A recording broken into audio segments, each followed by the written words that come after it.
Hello buddies, welcome to toppers TNPSC. நம்ம தொடர்ந்து ஆசிரியர்களும் அவர்களுடைய பாடல்களும் மற்றும் மேற்கோள்களும் தான் பார்த்துட்ருக்கோம்.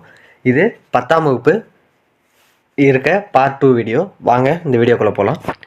முதல்ல அகநானூறு நாமக்கல் மாவட்டத்தின் கொல்லிமலையை பற்றி என்ன சிறப்பிக்குது அப்படின்னு பார்க்கலாம்.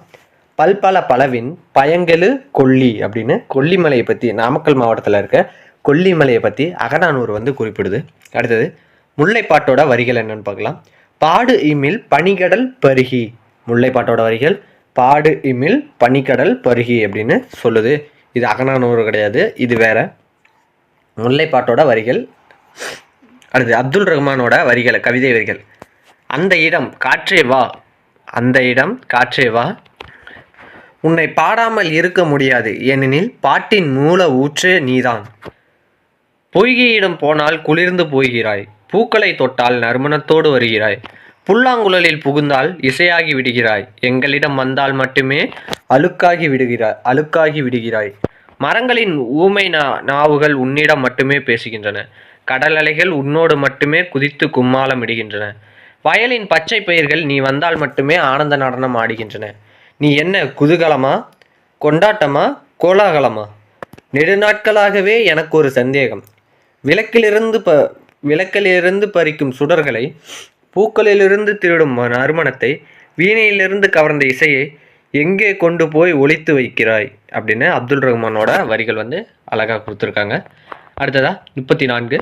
முன்பின் அறியாத புதியவர்களுக்கு விருந்தினர் என்று பெயர், விருந்தே புதுமை என்று தொல்காப்பியர் கூறியுள்ளார். முன்பின் அறியாத புதியவர்களுக்கு தான் விருந்தினர் அப்படின்னு பெயர், விருந்தே புதுமை அப்படின்னு தொல்காப்பியர் கூறியிருக்காரு. அடுத்தது சிலப்பதிகாரம் விருந்தோம்பலை பற்றி என்ன கூறியிருக்கு அப்படின்னு பார்த்தோம்னா, தொல்லோர் சிறப்பின் விருந்தெதிர் கோடலும் இழந்த எண்ணெய் அப்படின்னு சிலப்பதிகாரத்தில் கூறப்பட்டிருக்கு. அடுத்து கம்பராமாயணத்தில் விருந்து பற்றி என்ன கூறியிருக்கு அப்படின்னு பார்த்தோம்னா, பொருந்து செல்வமும் கல்வியும் பூத்தலால் வருந்தி வந்தவர்க்கு ஈதலும் வைகளும் விருந்தும் அன்றி விளைவன யாவையே அப்படின்னு கம்பராமாயணம் விருந்து பற்றி கூறியிருக்கு. அடுத்தது கலிங்கத்து பரணியில் விருந்தோம்பல் பற்றி என்ன கூறியிருக்கு அப்படின்னு பார்த்தோம்னா, விருந்தினரும் வறியவரும் நெருங்கி உண்ண மென்மேலும் முகமலரும் மேலார் போல அப்படின்னு கூறியிருக்கு. இன்னொரு தடவை பாருங்க, கலிங்கத்து பரணியில் விருந்தோம்பல் பற்றி விருந்தினரும் வறியவரும் நெருங்கி உண்ண மேன்மேலும் முகமலரும் மேலோர் போல அப்படின்னு சொல்லி கலிங்கத்து பரணியில் அழகாக அந்த பாடல் வரி கொடுத்துருக்காங்க.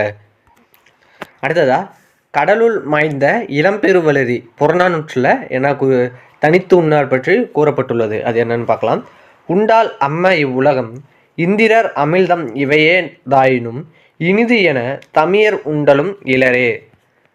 உண்டால் அம்ம இவ்வுலகம் இந்திரர் அமிழ்தம் இவையே தாயினும் இனிது என தமியர் உண்டலும் இளரே. தனியாகவே உண்ண மாட்டாங்க, தான் மட்டும் உண்ண மாட்டாங்க அப்படின்னு தான் கடலுள் மாய்ந்த இளம்பெரும்பலதி புறநானூற்றடிகளில் குறிப்பிட்டிருக்காரு. அடுத்ததா நச்சினையில் இரவில் வருவோருக்கும் விருந்தோம்பல் செய்யும் பண்பை பற்றி கூறுகிறது. என்னன்னு பார்த்தோம்னா, நச்சினையில் இரவில் வருவோருக்கும் விருந்தோம்பல் செய்யும் பண்பை பற்றி இந்த நற்றினை பாடல் வரி குறிப்பிடுகிறது. அந்த நற்றினை பாடல் வரியை பார்க்கலாம். அல்லில் ஆயினும் விருந்துவரின் உவக்கும், அல்லில் ஆயினும் விருந்துவரின் உவக்கும், இதுதான் நச்சினையோட பாடல்.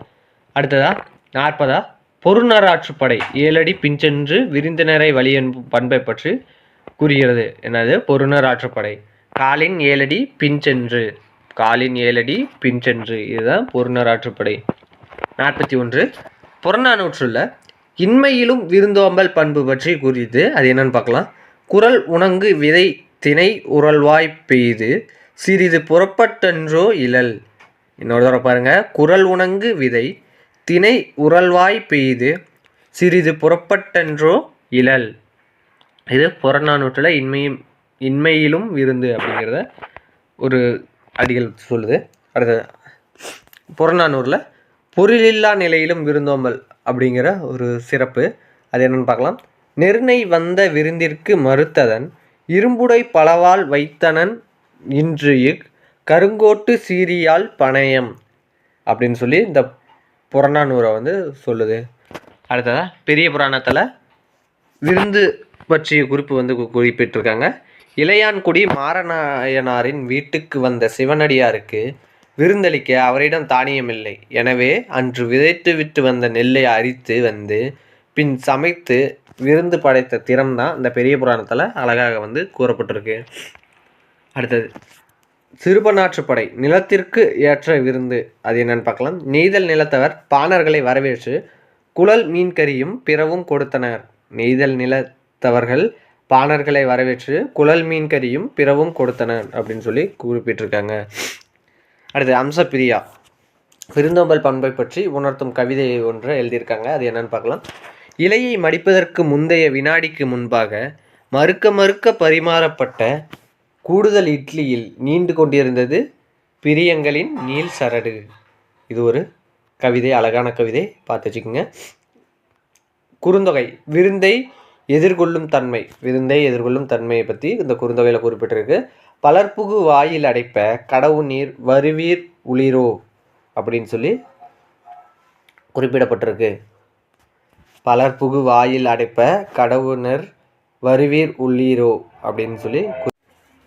அடுத்ததா பாரதிதாசனோட கவிதைகளை தான் பார்க்க போகிறோம்.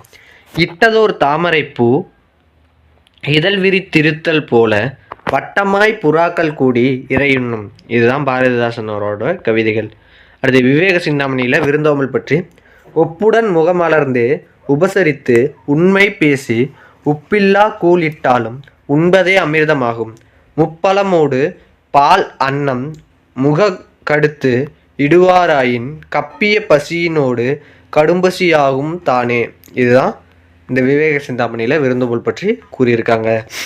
அடுத்ததா அகநானூறு வந்து திருச்சி மாவட்டத்தின் உறையூர் இசை பற்றி என்ன கூறுகிறது அப்படின்னு பார்க்கலாம். திருச்சி மாவட்டத்தில் உறையூர் அப்படிங்கிற இடம் இருக்குது. அதில் இசை பற்றி என்ன கூறுது அப்படின்னு பார்க்கலாம். கரங்கு இசை விளவின் உரந்தை உறையூர் தான் உரந்தைங்கிறாங்க. இது அகநானூரில் கூறப்பட்டிருக்கு. அடுத்ததாக ஒரு தாலாட்டு பாடல். கண்ணே கண்ணுறங்கு காலையில் நீ எலும்பு மாமலை பொய்கையிலே மாம்பூவே கண்ணுறங்கு பாடினேன் தாலாட்டு ஆடி ஆடி ஓய்ந்துறங்கு அப்படின்னு சொல்லி இந்த ஒரு பாட்டு. அடுத்ததாக முக்கூடற்பல்ல பழைய சோறு பற்றி கூறுறது என்ன அப்படின்னு பார்க்கலாம். மைக்கடல் முத்துக்கு ஈடாய் மிக்க நெல்முத்து அப்படின்னு சொல்லி இந்த முக்கூடற்பல்லில் பழைய சோறு பற்றி கூறுகிறது. அடுத்ததா 54 காலமேக புலவர் காலமேக புலவரோட கவிதை நேயத்தை பார்க்கலாம். கத்துக்கடல் சூழ்நாகை காத்தான் தன் சத்திரத்தில் அத்தமிக்கும் போது அரிசி வரும் குத்தி உலையிலிட ஊரடங்கும் ஓர் அகப்பை அன்னம் இலையிலிட வெள்ளி எழும் அப்படின்னு சொல்லி இதை கொடுத்துருக்காங்க. அடுத்ததா அறிவுமதி திருக்குறளை பற்றிய கவிதை ஒன்று எழுதியிருக்காங்க. அதை பார்க்கலாம். உரை ஊற்றி ஊற்றி பார்த்தாலும் புளிக்காத பால் தந்தை தந்த தாய்ப்பால் அதுதான் முப்பால். அதுதான் கொடுத்துருக்காங்க. அடுத்ததா மாணிக்க வாசகர் திருவாசகத்தில் உலகம் பற்றின அறிவியல் செய்தியை வந்து சொல்லியிருக்காரு. அது என்னன்னு பார்க்கலாம். அண்ட பகுதியின் உண்டை பிறக்கம் சிறிய ஆக பெரியோன் தெரியின் அப்படின்னு சொல்லி கொடுத்துருக்காங்க. அடுத்ததா ஸ்டீஃபன் ஹாக்கிங் வந்து அறிவை பற்றி கூறி உள்ள வரிகள் என்னன்னு பார்க்கலாம். மாற்றத்துக்கு ஏற்ப தகவமைத்து கொள்ளும் திறனே புத்தி கூர்மை. மாற்றத்திற்கு ஏற்ப தகவமைத்து கொள்ளும் திறனே புத்தி கூர்மை. அறியாமை அறிவாற்றலின் மிகப்பெரிய எதிரி அல்ல, அது அறிவின் மாயையே. பிரபஞ்சத்தை இயக்கும் ஆற்றலாக கடவுள் என்ற ஒருவரை கட்டமைக்க வேண்டியது இல்லை அப்படின்னு சொல்லி சொல்லியிருக்காரு. அடுத்தது ஸ்டீஃபன் ஹாக்கிங்க தான் கருந்துளையை பற்றி பிளாக் ஹோல் அப்படின்னு சொல்லுவோம்ல அதை பற்றி கூறியுள்ள வரிகள். சில நேரங்களில் உண்மை புனையை விடவும் வியப்பூட்டுவதாக அமைந்து விடுகிறது. அப்படி ஒரு உண்மைதான் கருந்துளைகள் பற்றியதும். புனைவு இலக்கியம் படைப்பவர்களது கற்பனைகளை எல்லாம் மிஞ்சுவதாகவே கருந்துளைகள் பற்றிய உண்மைகள் உள்ளன. அதனை அறிவியல் உலகம் மிக மெதுவாகவே புரிந்து கொள்ள முயல்கிறது. அடுத்ததா ஸ்டீஃபன் ஹாக்கிங்கோட விதி பற்றி கூறிய வரிகள் வந்து என்ன அப்படின்னு பார்த்தோம்னா, தலைவிதி தான் வாழ்க்கையை தீர்மானிக்கிறது என நம்புவர்களை பார்த்தால் எனக்கு சிரிப்பு தான் வருகிறது. விதிதான் தீர்மானிக்கிறது என்றால் சாலையை கடக்கும்போது ஏன் இருபுறமும் பார்த்து கடக்கிறார்கள் அப்படின்னு சொல்லி கொடுத்துருக்காங்க. அடுத்ததா இந்த வீடியோவோட கடைசி லைன். அகநானூரில் கருவூர் அப்படி கரூர், அதாவது கரூரை தான் கரூர்மோ அதை பற்றியதான். கடும் பகட்டு யானை நெடுந்தேர் கோதை திருமாவியல் நகர் கருவூர் முந்துரை அப்படின்னு சொல்லி இந்த பாட்டை வந்து முடிச்சிருக்காங்க. இதோட இந்த வீடியோ முடியுது. இந்த வீடியோ பிடிச்சிருந்தா லைக் பண்ணுங்கள், ஷேர் பண்ணுங்கள், சப்ஸ்கிரைப் பண்ணுங்கள். நன்றி.